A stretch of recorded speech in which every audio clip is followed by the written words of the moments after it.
Bonjour à tous, merci de nous rejoindre pour cette petite capsule vidéo. J'ai la chance d'avoir avec moi aujourd'hui nos deux cofondateurs, Alexandre Zapolski, président de l'Inagora, et Michel Marimaudet, qui est le directeur général de l'Inagora. Alors Alexandre, Open Source Experience deuxième édition 2022, on est à moins d'une semaine de l'événement la semaine prochaine au Palais des Congrès. Quel est l'état d'esprit un petit peu avant ce grand rendez-vous ?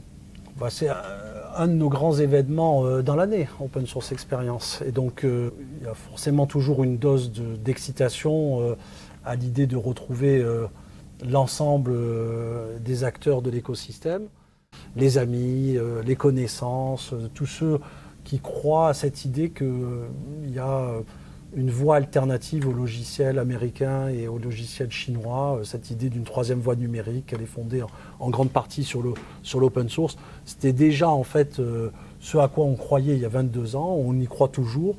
Et donc de se retrouver tous ensemble pendant 2 jours, voilà, de l'excitation, du plaisir, et puis surtout, on va certainement en reparler, on a aussi quelques annonces et quelques messages à passer. Et donc c'est particulièrement un moment fort d'une année d'un patron d'une boîte de l'open source. Alors, merci Alexandre. Michel, j'en viens à toi. Alors, on n'a pas de boule de cristal, mais on est quand même bien au fait des sujets. L'open source, notamment le levier de souveraineté numérique. On va parler de quoi pendant ces 2 jours d'Open Source Experience ?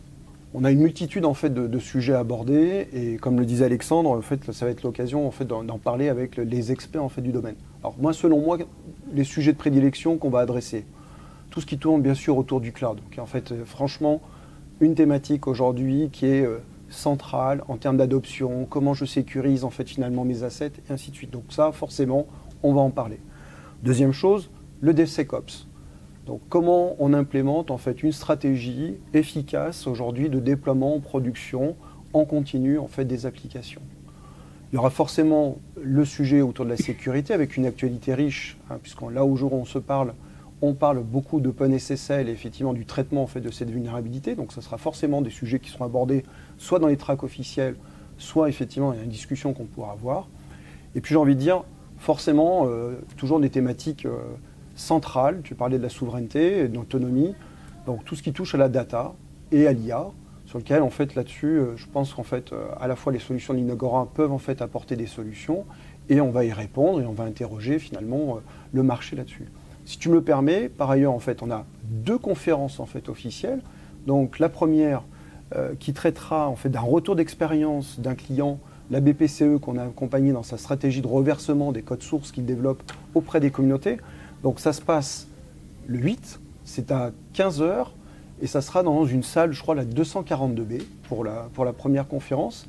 Et puis par ailleurs, deuxième en fait conférence technique cette fois-ci, le lendemain matin.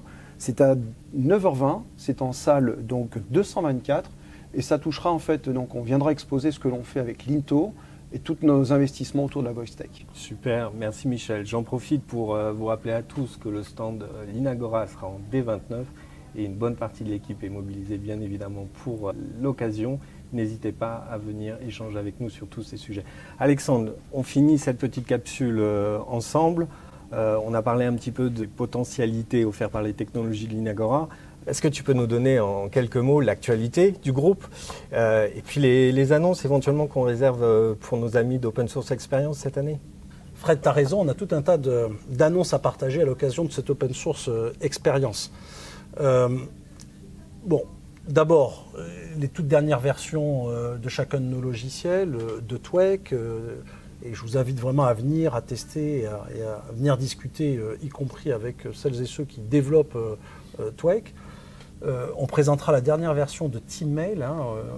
Depuis des années, on investit autour de ce composant GEMS qui implémente le JMAP. GEMS qui est un logiciel de la Fondation Apache et qui est l'un des grands communs numériques qui est en grande partie développé notamment par une boîte française, puisque l'Inagora est lead de cette communauté de la Fondation Apache. Et donc ça doit être une fierté qui peut être partagée finalement par l'ensemble des communautés françaises, européennes du logiciel libre, parce qu'il n'y a pas tant de communs numériques qui ont un tel potentiel. Il y en a quelques-uns, nos amis de VLC, pour n'en citer qu'un par exemple, mais il n'y en a pas tant que ça. Et donc à chaque fois qu'il y a des communs numériques, notamment développés depuis l'Europe, il faut les soutenir, il faut les faire connaître, il faut les porter.